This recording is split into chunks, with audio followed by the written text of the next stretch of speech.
ये जिस तरीके का उन पर आरोप लगाया जा रहा है, उस पर आप क्या कहना चाहेंगे? नहीं, मैं उस आरोप से बिल्कुल सहमत नहीं हूँ। ऐसा मैं बिल्कुल भी विश्वास नहीं कर सकता हूँ, क्योंकि मैं उनके समागम में 15 साल से गया हूँ। और खासकर महामंडलेश्वर के बारे में तो बिल्कुल भी नहीं बोलना जाना चाहिए।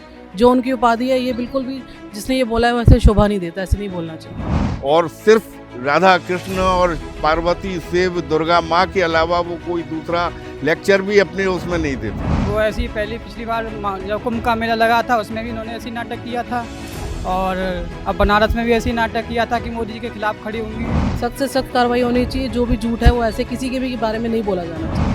उनकी कार्रवाई की जाए, उनके ऊपर बस कठोर कार्रवाई, लीगल नोटिस भेजा जाए इनके पास। नमस्कार, मैं हूं आकाश। एक तरफ महाब्रह्मर्षि श्री कुमार स्वामी हैं, जो बहुत ही सिद्ध और स्थापित संत हैं, जिनकी सभी बातें बहुत प्रामाणिक होती हैं। दूसरी तरफ एक महामंडलेश्वर खुद को बताती हैं, जिनकी बातें बहुत तथ्यहीन होती हैं। कई बार ऐसा देखा गया है कि उनकी राजनीतिक महत्वाकांक्षाएं बहुत ज़्यादा रही हैं। अभी फिलहाल कुछ समय पहले वो बनारस लोकसभा सीट से नरेंद्र मोदी के खिलाफ चुनाव में भी उतरी थी। फिलहाल उन्होंने कई राजनीतिक पार्टियों का सहारा लिया है। वो चाहती हैं कि किसी तरीके से वो फेम में आए, वो ग्लैमरस फिगर बनना चाहती हैं। वो इसलिए कई तरीके के टूल्स का इस्तेमाल कर रही हैं। इसी संदर्भ में आज हम ब्रज में आ चुके हैं और कई सारे लोग हमारे साथ खड़े हैं। हमारे साथ बहुत ही विद्वान एक पंडित जी साथ में हमारे दिखे। मैं उनसे जानना चाहूँगा कि इस कॉन्टेक्स्ट में वो क्या कहना चाहते हैं। मैं पद्मलोचन गोस्वामी राधारमण मंदिर का अंग सेवी हूँ।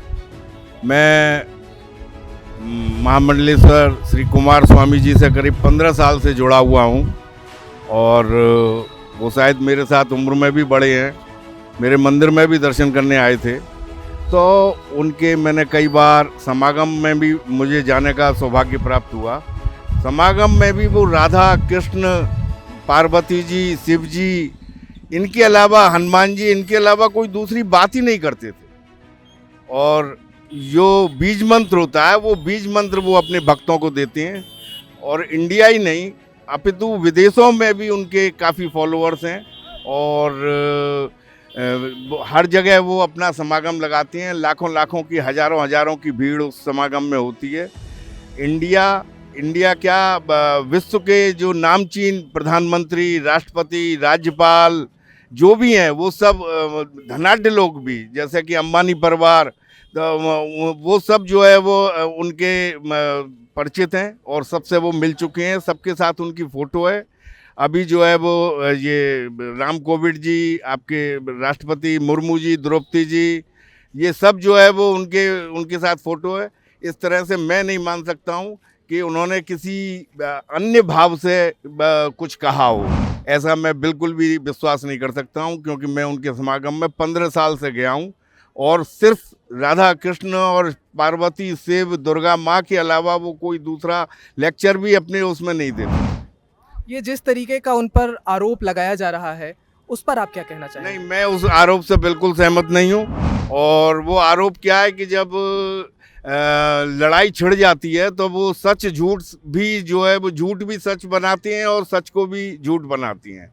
तो इस तरह की लड़ाई मुझको पसंद नहीं है, और न ये उनके साथ ऐसा होना चाहिए। वो भी एक भारत के नहीं अपितु विदेश के एक प्रतिष्ठित संत हैं, महर्षि हैं, महामंडलेश्वर हैं। तो इस तरह से उनको जो है वो उनका अपमान या उनको किसी भी तरह से उनको सोशल मीडिया के माध्यम से उनको वो करना जो है वो अच्छी बात नहीं है। मैं इसके बिल्कुल भी फेवर में नहीं हूँ, और ये गलत बात है। हम कुछ और लोगों से भी जानना चाहेंगे कि उनका क्या मत है, वो क्या कहना चाहते हैं इस विषय पर। पंडित जी हैं, आप इस कॉन्टेक्स्ट को पूरा देख रहे हैं, कैसे देखते हैं आप? ये छोटी सी वो काट छाट के वीडियो क्लिप बना ली गई है, उसको ही वो बना रहे हैं, ये फेम होने के लिए कर रही हैं सब कुछ। वो ऐसी पहली पिछली बार जब कुंभ का मेला लगा था उसमें भी इन्होंने ऐसी नाटक किया था, और अब बनारस में भी ऐसी नाटक किया था कि मोदी जी के खिलाफ खड़ी होंगी। ऐसे लोगों पर किस तरीके की कार्रवाई की उम्मीद करते हैं आप? इनकी कार्रवाई की जाए, उनके ऊपर बस कठोर कार्रवाई, लीगल नोटिस भेजा जाए इनके पास में, तभी ये शांत होंगे। आप चाहते हैं कि लीगल नोटिस भेजा जाए, कानूनी कार्रवाई हो। कुछ और लोगों से भी जानने की कोशिश करेंगे कि वो क्या चाहते हैं, इस पूरे प्रकरण को वो किस तरीके से देखते हैं। कहाँ से हैं आप? फरीदाबाद से।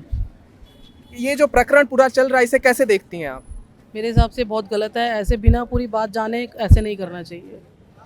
हाँ, ऐसे लोग जो इस तरीके का प्रकरण जबरदस्ती बना रहे हैं उन पर किस तरीके की कार्रवाई होनी चाहिए या उन पर क्या चाहती हैं आप? सख्त से सख्त कार्रवाई होनी चाहिए। जो भी झूठ है वो ऐसे किसी के भी बारे में नहीं बोला जाना चाहिए, और खासकर महामंडलेश्वर के बारे में तो बिल्कुल भी नहीं बोलना जाना चाहिए। जो उनकी उपाधि है ये बिल्कुल भी, जिसने ये बोला है वैसे शोभा नहीं देता, ऐसे नहीं बोलना चाहिए। ठीक है, हमारे साथ इस बात को कंक्लूड जी। मैं सर गुरुजी से 14 साल से जुड़ा हुआ हूँ। गुरुजी ने मतलब भगवान राधा कृष्ण का मंदिर बना रहे 108 एकड़ में। बताइए ये कोई सोचने वाली बात है सर? चौमा में भगवान उनके लिए कुछ बोलेंगे ऐसे? गुरुदेव बताइए। मेरे पास तो 8 एकड़ में राधा कृष्ण का स्वर्ण मंदिर बन रहा है वृंदावन में, और वही बना रहे हैं। उसके बाद वो राधा कृष्ण के विषय में कुछ गलत नहीं बोल सकते। इस चीज को सोचने की वाली बात है। ये महामंडलेश्वर जो इस ढंग से हम लोग इनका पुतला जलाएंगे, उसका बदला हम खुद जलाएंगे अभी। नहीं, आप देखिए ये एक उनकी श्री कृष्ण जी के विषय में एक उनका समागम का ये क्लिप है। आप इसको सुनिए। इस क्लिप में उन्होंने क्या बात कही है आप देखिए। ये क्लिप है उनकी इंस्टाग्राम पर, और इस क्लिप में उन्होंने मतलब साक्षात कृष्ण को भगवान माना है। साक्षात कृष्ण को मूर्ति नहीं होगा, हम तो उनके अंदर देखते हैं, उनकी हम पूजा करती हैं। तो मैं नहीं मान सकता कि इस तरह से कृष्ण को चाहने वाला, कृष्ण को मानने वाला आदमी मंदिर बनाने वाला, राधा कृष्ण का मंदिर बना रहे हैं यहाँ चौमा के पास, छाता के पास, स्वर्ण मंदिर के नाम से। ऐसा है, कुमार स्वामी जी महामंडलेश्वर महाब्रह्म ऋषि हैं। वो हर एक धर्म को मानते हैं।